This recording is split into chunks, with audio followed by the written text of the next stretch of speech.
খাজা মঈন চিশতি রাহমাতুল্লাহ চিন্তা করলেন, আমি যদি একলা জান্নাতে যাই হবে না, আমি অত্র এলাকার সমস্ত গ্রামবাসীকে নিয়ে আমি জান্নাতে যাইতে চাই।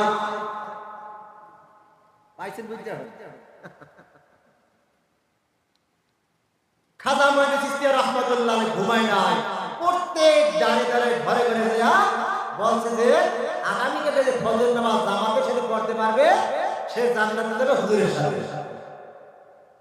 আর ওদের হুজুর কইছে যে বলবা সে জাহান্নামে যাবে, সে বলবে সে জাহান্নামে যাবে। খাজা মঈন শুনে নাই, শুনছে।